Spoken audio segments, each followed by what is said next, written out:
MBT의 양재 활동가 안녕하세요. 네, 안녕하세요. 네.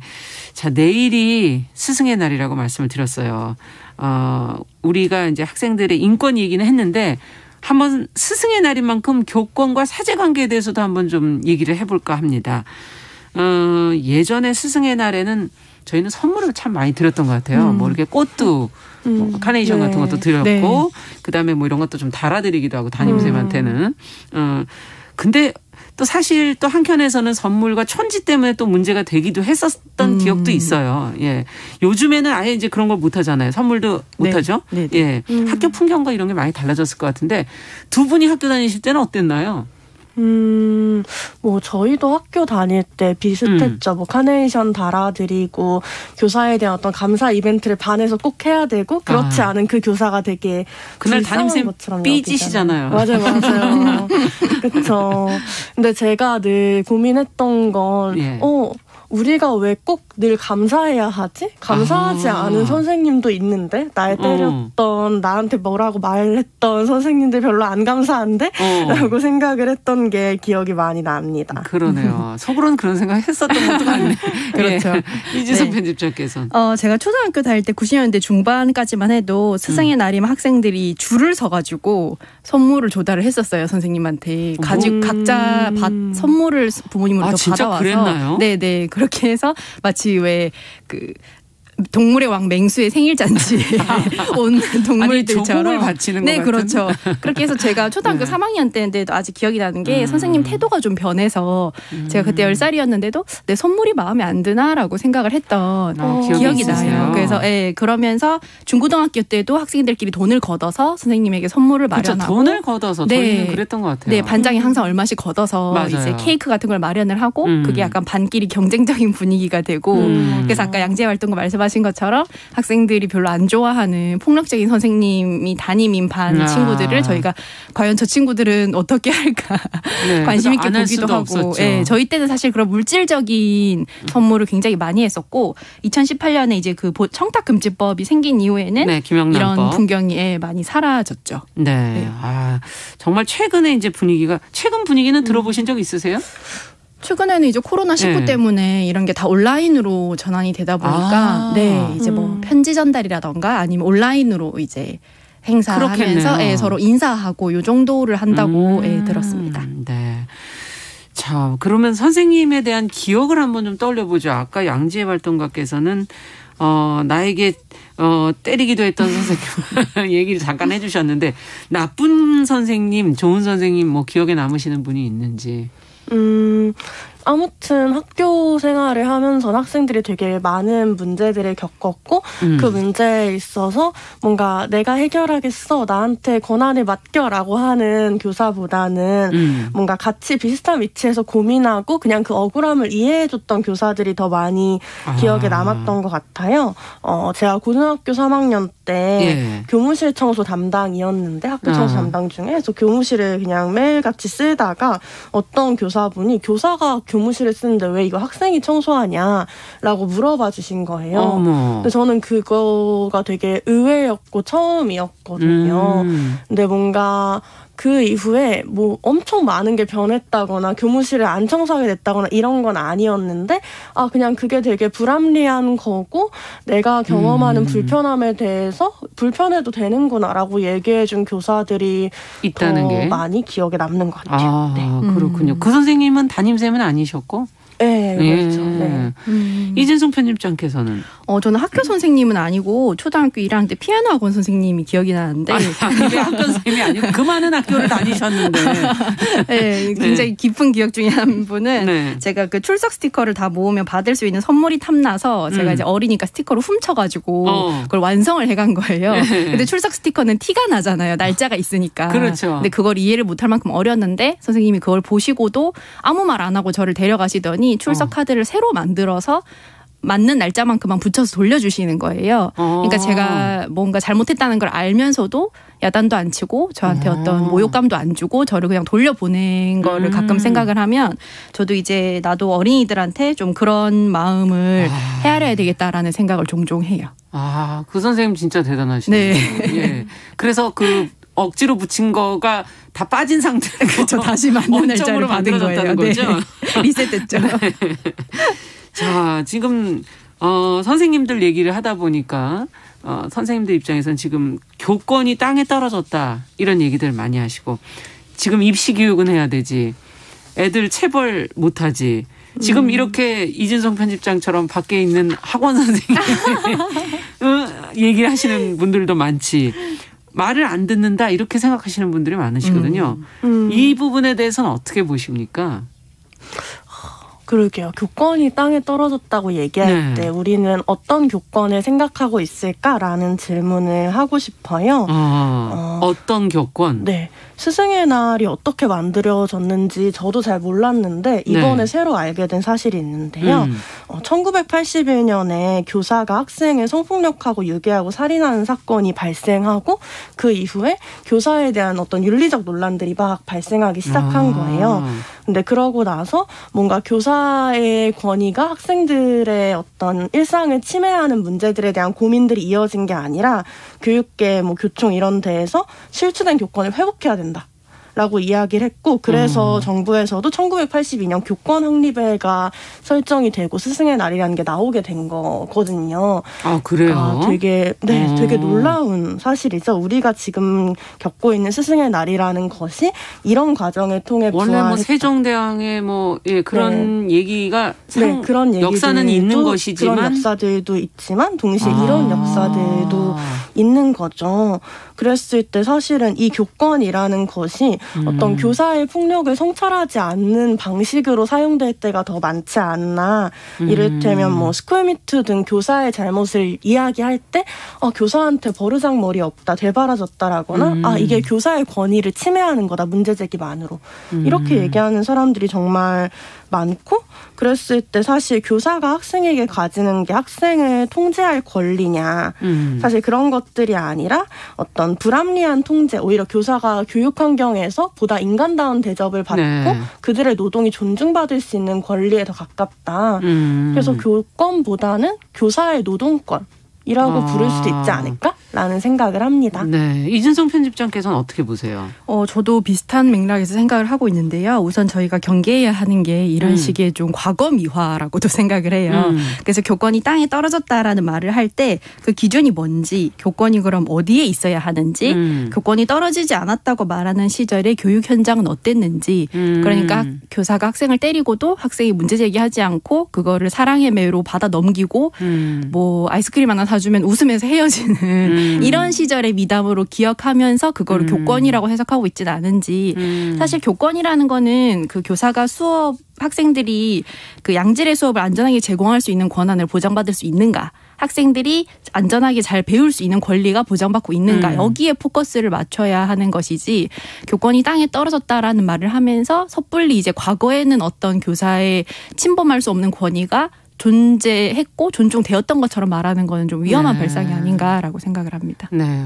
어찌 본다면은 저는 그냥 좀 기성세대 입장에 생각해 보자면 교권을 약간 교사와 학생의 관계가 약간 부모와 자식의 관계처럼 그렇죠. 네, 그렇게 좀 바라보는 시각이 좀 있는 거 아닌가 이런 생각이 좀 들거든요. 교권 아마 그런 권위, 부모의 권위처럼. 지금 부모도 권위가 네, 어디 갔는지 저도 잘 모르겠습니다만은 어쨌든 그런 차원에서도 한번 이 문제도 좀 더 들여다봐야 될 것 같은데, 어쨌든 말씀해 주신 것처럼 체벌이라는 문제가 이제 대두가 되면서 이 문제 참 어려운 문제인 것 같아요.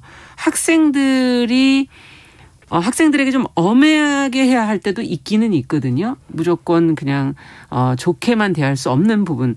그럴 때 어느 정도의 체벌이 가능하다라는 교사들이 있고, 그래도 그거는 안 된다. 라는 그 부분을 고민하는 교사들도 있고, 이건 어떻게 보십니까? 교권과 체벌의 관계. 사실 자신의 노동 현장에서 노동자들을 잘 통제하기 위해서 때리겠다라고 하면 동의할 수 있는 사람은 아무도 없을 텐데, 노동 현장에서 그렇죠. 단순히 작고 어리다는 이유로 이들을 그리고 교육의 현장이라는 이유로 이들을 때려도 된다라고 생각을 하고 이게 필요하다라고 생각하는 것 자체에 대해서 우리가 다시 한번 좀 생각을 해봤으면 좋겠고요. 이 참스승 서사에 저희가 되게 익숙하고 향수를 느끼는 경향이 좀 있는데 예. 가장 많이 때린 선생님이 제일 기억이 난다거나 그 사람이 사실 학생에게 가장 관심이 많아서 열정적으로 가르치느라고 그렇다라는 식으로 나중에 결국에는 그런 사람에게 제일 많이 학생들이 찾아간다. 이런 식의 참스승 서사에 우린 되게 익숙하잖아요. 예. 네. 근데 이제 하지만 때려서 가르칠 수 있는 거는 맞지 않는 방법뿐이거든요. 맞는 방법을 피하는 거, 때리는 사람의 기분을 살펴서 네. 눈치를 보고 그 때리는 기분을 피해가는 거. 맞아요. 네, 그거밖에 없어요. 그러네. 생각해보니까. 그리고 자기보다 약하고 거부할 수 없는 존재를 마음껏 때리는 사람한테 우리가 과연 어떤 배움을 얻을 수 있는가. 약한 존재를 때려도 된다는 거 말고는 없지 않을까라고 생각합니다. 그것이 교육하고 있는 게 뭐냐, 체벌이. 네. 그것도 한번 생각해볼 문제예요. 예. 요즘에는 뭐 때리는 선생님 없다고 지금 권정환 선생님께서. 그렇죠. 요즘에는 그렇게 할 수가 없겠죠. 예. 어떻게 보십니까, 양지? 요즘에도 있습니까? 네, 학교마다 다릅니다. 요즘에도 그것이 문제가 되는데도. 줄어들 수는 있지만 학교에서 여전히 학생을 어떤 통제하고 어떤 억압, 어떤 벌로서 다스리려는 경향이라는 건 사라지지 않고 계속 남아 있다고 생각하고요. 예. 저도 뭐 아까 어떤 스승과 부모가 같은 존재로 여겨지는 거, 뭐 혹은 참교사, 참스승이 되게 중요한 역할로 여겨지는 거에 대해서 되게 많이 고민이 드는데, 그러니까 우리 사회는 어른들이 아이들한테 되게 많은 역할을 해줘야 된다고 생각하잖아요. 그러니까 좋은 어른이 필요하다고 많이 생각을 하죠. 근데 좋은 어른이 되겠다는 이유로 좋은 어른으로서 널 때릴 거야 라고 얘기하는 사람들이 많은 것에 대해 고민하게 돼요. 사실 우리한테는 좋은 어른이 필요한 것만이 아니라 어떤 나쁜 어른, 날 때리는 어른을 만났을 때 내가 나 스스로를 지킬 수 있는 어떤 권리들이 필요하기도 했겠다라는 생각? 그래서 나쁜 어른을 만나도 무섭지 않은 세상이 필요하다라는 생각이 좀 다시 한 번 더 드는 것 같고요.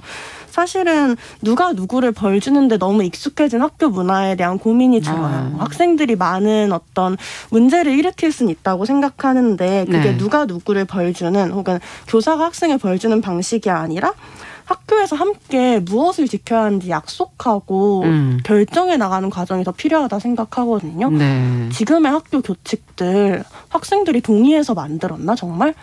혹은 왜 학교 교칙은 교사는 안 지키지? 교사는 왜 이런 곳에 뭐 제한을 안 받지라고 그렇죠. 했을 때 우리가 동등한 구성원이 아니라 한 명이 일방적으로 다른 한 명을 벌 줄 수 있는 관계를 많이 생각을 한다라고 느끼기도 하고요. 네. 그리고 실제로 뭐 체벌을 하지 않는다고 해서 교권이 추락한다? 이것도 그렇죠. 아니다. 그것도 아니다. 라고 또 말씀드리고 싶습니다. 네. 그러니까 공동체가 어떤 약속을 같이 하고 그것을 지켜나갔을 때 문제를 그런 식으로 처리를 해야 된다는 지금 말씀이시죠. 교사와 학생의 어떤 위계에 기반해서가 아니라. 네. 자, 지금 사실 선생님들 입장에서는 이제 우리가 학생 위에 있지 않다 더 이상 이렇게 얘기하시는 분들이 많으시고, 사실 이런 사례들이 있기는 있었어요. 뭐 남자 교사가 학생에게 맞는다든가 여교사가 그 학생들에게 폭력을 당한다든가 이런 것들이 있거든요. 어떻게 생각하십니까? 이런 학교 현장에서 이런 문제가 벌어지는 것에 대해서는. 네, 양재활동가. 저는 그럼에도 불구하고 여전히 교사에 의한 학생폭력의 비율이 훨씬 더 많을 것이고 그것이 일상화되어서 잘 얘기되지 않는다라는 얘기들을 먼저 드리고 싶고, 또한 이런 교사가 경험하는 폭력이 정말 학생에 의한 폭력들만 있나, 한국교총에서 2019년에 교권보호 및 교직상담 활동보고서를 보면 교권침해 상담 건수 중에 학부모나 교직원의 침해 비율이 학생들보다 월등히 높다.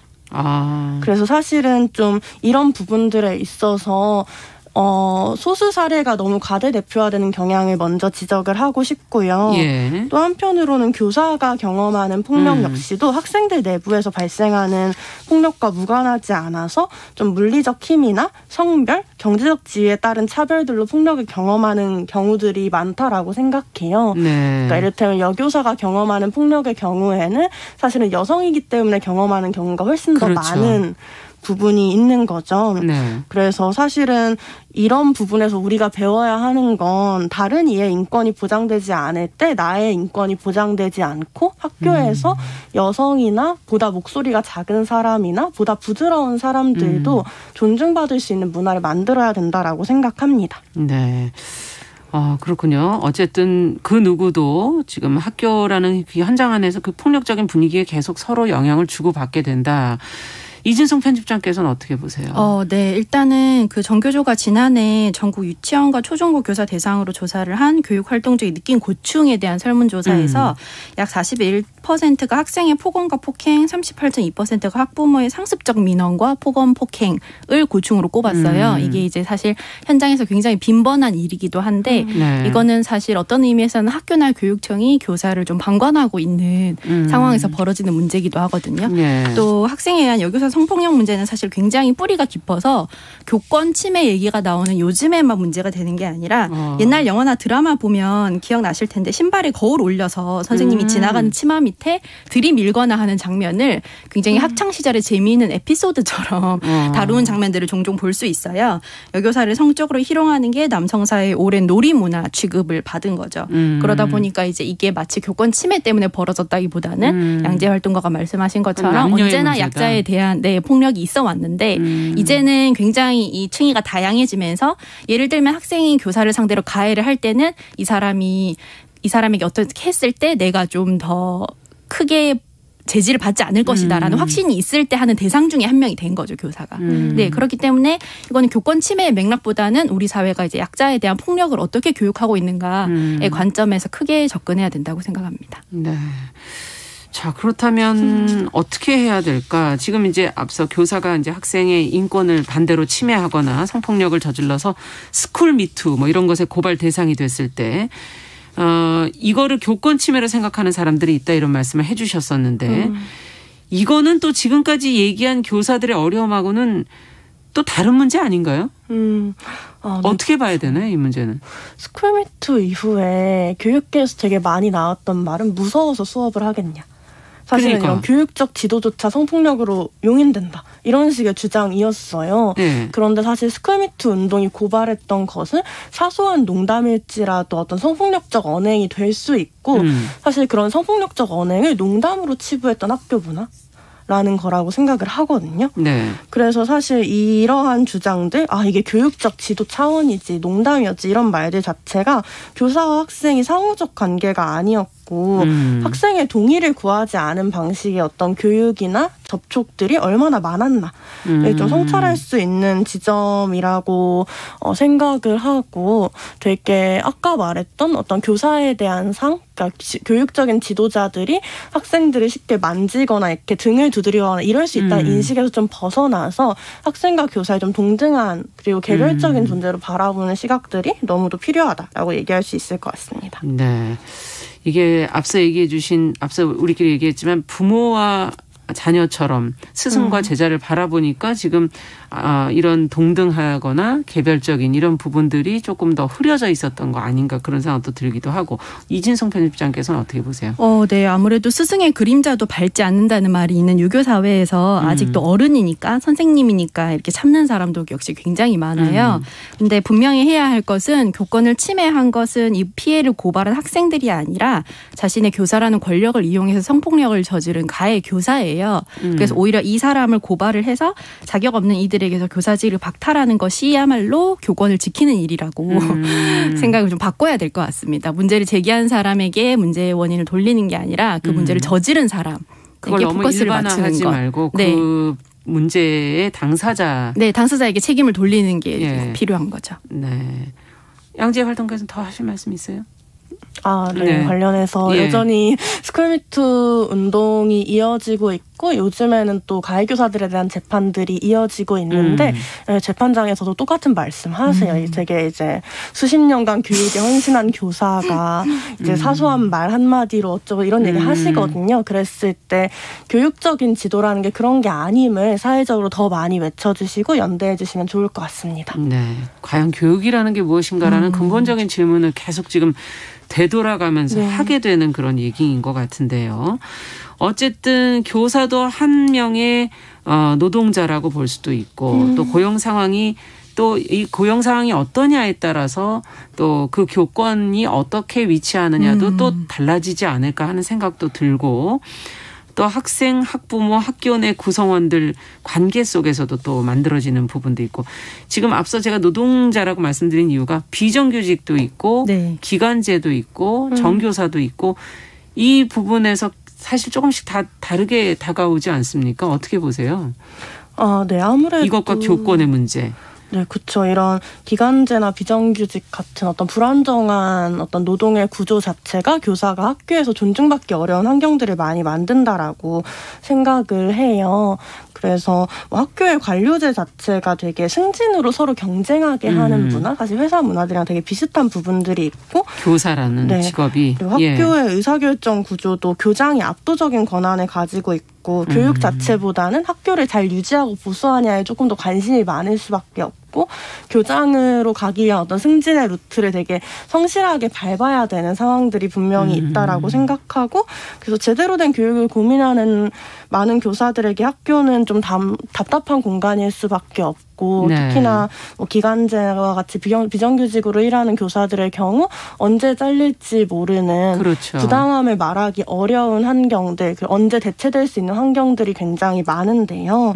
사실 정부도 뭐 정규직화를 이야기했지만 교사의 비정규직화나 뭐 노동 유연화를 굉장히 촉진시켜 왔다라고 생각을 해요. 그래서 문재인 정부도 2020년 하반기에 10대 교육정책 과제로 뭐 탄력적 교원 수급, 한시적 임용 이런 것들을 내걸었는데, 이런 것들이 아니라 좀 교사가 안정적인 노동 환경에서 일할 수 있는 제도적 변화가 좀 필요하지 않을까 생각합니다. 그러네요. 그동안의 학교 현장이 상당히 그 노동 현장으로 본다면 노동의 유연화가 이루어지고 있는 그런 장소였던 것 같네요. 자, 이진성 편집장께서는 어떻게 보십니까? 네, 일단은 세월호 참사 때 학생들을 구하다 숨진 고 김초원 교사가 기간제 교사 신분이라서 초반에 순직 인정을 받지 못한 게 좀 화제가 되고 뒤늦게 3년이 지나서야 순직 인정을 받게 됐는데 네. 기간제 같은 교사 같은 경우에 이제 3, 4개월 단위로 쪼개기 계약을 하는 경우도 많고 방학 때 임금을 주지 않거나 그 병가나 출산휴가를 내면 재계약이 어려운 문제 등이 있어요. 네. 이런 식의 어떤 불안한 비정규직 고용이 학생들의 교육 현장에도 악영향을 미치고, 또 학생들도 이런 기민한 그 구조를 간파를 하고 있어서 선생님 기간제조라고 물으면서 이제 좀 무시한다거나 하는 일이 현장에서도 이제 일어나고 있거든요. 네. 이게 이제 우리 학교와 우리 사회 전반에 존재하는 위계의 구조와 차별을 학생들이 학교에서부터 배우면서 또 내면화하는 문제가 있어요. 그래서 적어도 학교에서만이라도 이런 좀 문제들을 좀 수평적으로 만들어야 하지 않나.